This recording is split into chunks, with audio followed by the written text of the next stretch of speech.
پیارے بچوں، آداب۔ امید ہے آپ سب لوگ ٹھیک ہوں گے، خیریت و عافیت سے ہوں گے۔ آپ کا استقبال، آپ کا ویلکم اس کا اردو کلاس میں۔ آپ لوگوں کو یاد ہی ہوگا کہ کل ہم نے خاکہ نگاری کے سنے سے بخوبی واقف ہو گئے، اور ہم نے دیکھا کہ خاکہ نگاری کو انگریزی میں اسکیچ بھی کہتے ہیں، اور ہمارے نصاب میں مولوی عبدالحق کا لکھا ہوا مولانا حالی کا خاکہ شامل ہے۔ اور مولانا حالی کے بارے میں پڑھنے سے پہلے ہم مولوی عبدالحق کے زندگی کے حالات اور ادبی خدمات پر روشنی ڈالیں گے۔ مولوی عبدالحق کو بابائے اردو کا خطاب حاصل ہے، اور مولوی عبدالحق قصبے ہاپوڑ کے قریب سراواں میں 20 اگست 1870 عیسوی کو پیدا ہوئی۔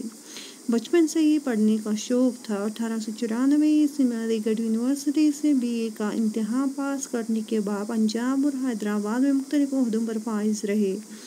عثمانیہ کالج اور اورنگ آباد میں پرنسپل رہے۔ عثمانیہ یونیورسٹی میں شعبہ اردو کے صدر اور پروفیسر کی حیثیت سے کام کیا۔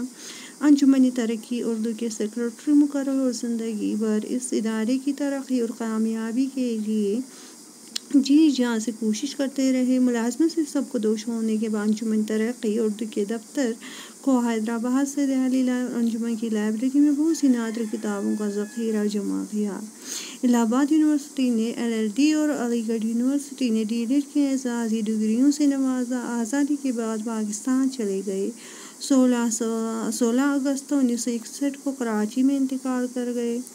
مولوی عبدالحق ایک محقق، سوانح نگار، زبان دان، لغت نویس اور قواعد دان تھے۔ اردو ادب میں قدیم کتابوں کی تدوین، ترتیب اور اشاعت کا کام ان کا بہت بڑا کارنامہ ہے۔ انگریزی اردو لغت اور اردو زبان کی قواعد کا بنیادی کام بھی مولوی عبدالحق صاحب کی کوششوں کا نتیجہ ہے۔ پیارے بچوں، آپ اس نوٹ کو دیکھیں، یہ آپ لوگوں کو PDF فائل کی صورت میں بھی ملے گا۔ آپ اس کو پڑھیں، سمجھیں، اس کی پریکٹس کریں اور لرن بھی کریں ساتھ میں۔ اوکے جی، اللہ حافظ۔